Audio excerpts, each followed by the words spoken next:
Donc nous voilà pour la deuxième session. Nous avons regardé dans la première pourquoi un livre. Et je crois qu'on est tous d'accord que la meilleure manière qu'on peut comprendre un Dieu, c'est qu'il nous donne un livre qui raconte son histoire, son point de vue de différentes manières et de différents angles. Maintenant, ce qu'on va regarder, quelque chose qui pour moi est très important du fait que, si vous vous rappelez mon histoire de comment je suis devenu croyant, c'est que j'ai commencé à lire la Bible et à un moment donné, je me suis dit, c'est un joli livre, ce Jésus, il est merveilleux, mais moi, j'arrive pas, je suis juste pas une bonne personne. Je suis pas une bonne personne, donc c'est pas pour moi tout ça. Et c'est là où j'ai fait une rencontre, je peux dire, miraculeuse, quelque chose qui était surnaturel, où une puissance est tombée sur moi et je sais que Dieu m'a parlé à l'intérieur de moi. Et c'était une expérience que jamais je n'oublierai.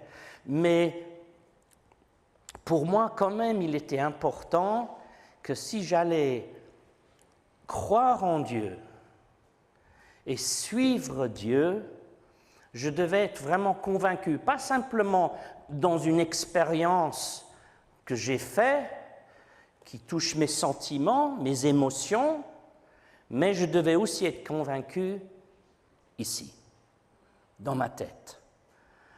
Cette parole, ce livre, se dit être la parole de Dieu.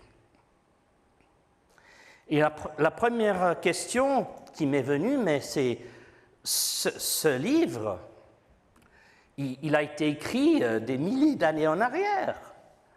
Comment puis-je savoir que ces manuscrits, il n'a plus de manuscrit original, vous le savez ça, hein? Ce que Moïse il a écrit sur la tablette, elle n'est pas dans un musée quelque part. Et tous les écrits, sachez que dans l'Ancien Testament, c'est 39 livres écrits sur une période de 1000 ans. D'accord ?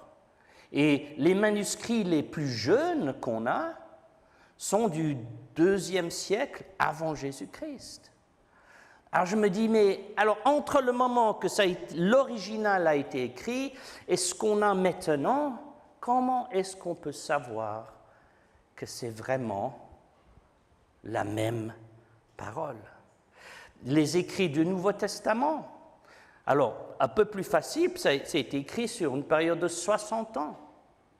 Mais là, on a des manuscrits qui datent de 100 ans après Jésus-Christ jusqu'à 1600. Mais ces manuscrits, est-ce qu'ils disent tous la même chose? Ça a été copié par des hommes. Comment est-ce qu'on est sûr que ces manuscrits sont exacts? Et s'il a des variances, des différences, s'il a beaucoup de différences, on est d'accord, c'est suspect. Je ne serais pas très content si j'avais une Bible et ce livre qui, dans les manuscrits originaux, et rappelons-nous, on parle des manuscrits originaux, je ne parle pas des traductions françaises, on va en revenir, on va en revenir. Parce que les gens ils disent « Quelle Bible je dois acheter ?» Mais je ne parle pas maintenant des traductions en français ou en anglais. Je parle des documents, des manuscrits originaux ou en hébreu ou en grec. Voilà. Alors, c'est très important de comprendre que c'est rassurant. Voilà. J'arrive tout de suite à la conclusion. C'est rassurant. Mais on va regarder exactement pourquoi c'est rassurant.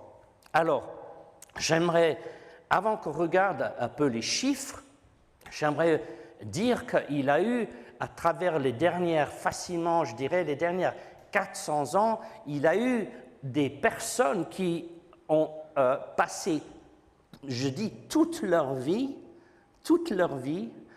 en analysant les différents manuscrits pour voir s'il y avait des différences, des variants. D'accord? Et j'en nomme certains, comme ça vous pouvez faire vos propres recherches. Il a les professeurs Kennicott, Rossi, Wilson, Michaelis. Déjà, ces quatre, c'est plus de 100, je dirais 120 ans, des hommes. Il devait être un peu geeky, comme on dit en anglais. Je veux dire, regarder des manuscrits pendant des décennies, regarder s'il y a une petite différence. Il faut aimer, hein, il faut aimer. Je ne sais pas si je pourrais le faire. Mais voilà, donc, dans l'Ancien Testament, regardons, on a 10 000 manuscrits sur 1200 ans, et le pourcentage de variants, c'est 0,3%. Donc, 99,7% est en concordance. Maintenant, j'aimerais quand même dire, quand on dit de variants, on ne parle pas d'une virgule qui manque, ou bien un accent qui manque, ou par exemple dans l'Ancien Testament, le I et le V, souvent il avait erreur, et il avait 150 000 variants, juste le I et le V. D'accord? Dans tous les textes, il avait 900 000 variants. D'accord? Mais par rapport à tous ces textes, à la fin, avaient une concordance, un ensemble de plus de 99%. Ce qui est énorme. Et c'est 10 000 manuscrits. Vous savez, la moyenne des manuscrits des livres d'Antiquité, vous savez combien de manuscrits c'est? 20. Les guerres de Julius César en gallique, je ne sais pas comment on dit ça, 10. Et je vous laisse regarder combien de manuscrits il a pour le Coran, les Védas et les écrits de Bouddha. Vous allez être choqués. 10 000 manuscrits juste pour l'Ancien Testament. Je peux vous dire, et la plus grande découverte était quand on a découvert les manuscrits de la Mer Morte. Il a une 70 ans en arrière, on a trouvé quasiment toute la Bible, Ancien Testament, une concordance quasiment exacte avec tout ce qu'on avait eu avant, mais qui était plus récent. Dieu préserve sa parole. Et on va le voir encore plus tard, la preuve que Dieu préserve sa parole. Mais là, on fait juste une analyse des manuscrits. Si on regarde le Nouveau Testament, il a 5800 manuscrits sur 1400 ans, 0,6 de variants. Et j'aimerais quand même dire ceci, c'est très important, ce que je vais vous dire maintenant, c'est qu'il a une plus grande variante à cause de deux textes qui ont été insérés dans les analyses. Et on va en regarder plus tard, mais c'est les textes Vinatikus et Sinaiticus. Et c'était des textes corrompus, à mon avis, mais qui a augmenté, si vous voulez, par ces deux manuscrits, ça a augmenté la variance. Mais quand même, si quelqu'un me dit 99% de ce qui a été écrit il y a 1400 ans en arrière, c'est ce qu'on a aujourd'hui,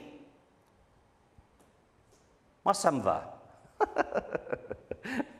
Et je crois que tout le monde, on est d'accord d'une chose aussi, qu'aucune de ces variantes change le sens de le message essentiel qu'on trouve dans la parole de Dieu, qui est la Bible, ce livre que Dieu nous a donné.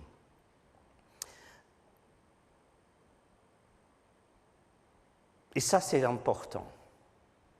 Parce que si vous me permettez, beaucoup de gens disent oui, mais comment...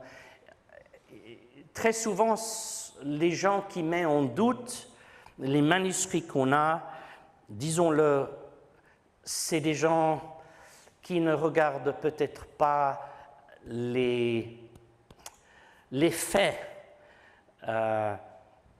d'une manière sincère. Et il faut dire que dans notre recherche de Dieu, c'est très important, on va le voir de plus en plus, dans notre recherche de Dieu, on peut avoir toutes les preuves, mais si on ne veut pas croire, on trouvera toujours quelque chose. Mais je dois dire que ce que Dieu met devant nous, si on devait être dans un tribunal, l'évidence qui est donnée, on va voir avec les sessions plus tard, l'évidence qui nous est donnée, on ne peut que dire, Dieu nous a donné un livre et on est sûr. Et important pour nous de savoir, par exemple, la plus grande divergence qu'il a, je vais vous le dire, c'est dans le livre de Marc. Et c'est étrange parce que l'évangile de Marc était probablement une des premières des évangiles qui ont été écrits. Et c'est l'évangile le plus court. Mais les versets 9 à 20 est dit par certaines personnes que ce n'est pas dans les plus anciens des manuscrits. Voilà, les plus anciens. Et ce qu'on ne comprend pas, c'est que très souvent, les plus anciens manuscrits étaient les manuscrits qui n'étaient pas utilisés. Et pourquoi ils n'étaient pas utilisés? Parce qu'ils étaient reconnus comme étant corrompus. Et c'est étrange parce que les derniers versets de Marc parlent où Jésus dit « Voici des signes qui accompagneront ceux qui auront cru. Ils parleront dans d'autres langues. Ils imposeront les mains aux malades, ils seront guéris. Ils chasseront les démons. » Des choses importantes. C'est les signes qui accompagnent ceux qui auront cru. Mais ce qui est merveilleux avec cette parole, c'est même s'il a des différences, on peut dire, par rapport aux manuscrits, quelque part d'autres, dans la parole de Dieu, Dieu fait que le message qu'on peut peut-être douter se trouve ailleurs. Parce qu'on voit dans d'autres passages, on impose les mains aux malades, ils sont guéris. On voit les gens parler dans d'autres langues, comme l'Esprit nous donne à nous exprimer. On voit les gens chasser les démons. Donc, ce qui est merveilleux dans cette parole, c'est que Dieu, pour les choses importantes, il ne dit pas juste une fois. Il les dit 2, 3 fois, pour que ça soit très clair, que ça montre que là, voilà, c'est définitif. On sait que c'est comme ça. C'est donc merveilleux, la manière, j'estime, que Dieu voit et comment il s'occupe de cette parole qui est la Bible. Donc, pour vous qui avez une Bible à la maison et vous ne l'avez jamais sortie, elle est pleine de poussière quelque part, allez la chercher. Et vous qui êtes croyants et qui ne la lisez pas trop souvent, recommencez. Parce qu'on va voir dans ces sessions à venir que c'est vraiment un livre plus que merveilleux. C'est un livre que Dieu nous a donné. on peut être rassuré que les manuscrits qu'on a disent ce qui était écrit dans le passé. Il y aura d'autres preuves, mais ça, ce sera pour la session numéro 3. Merci beaucoup.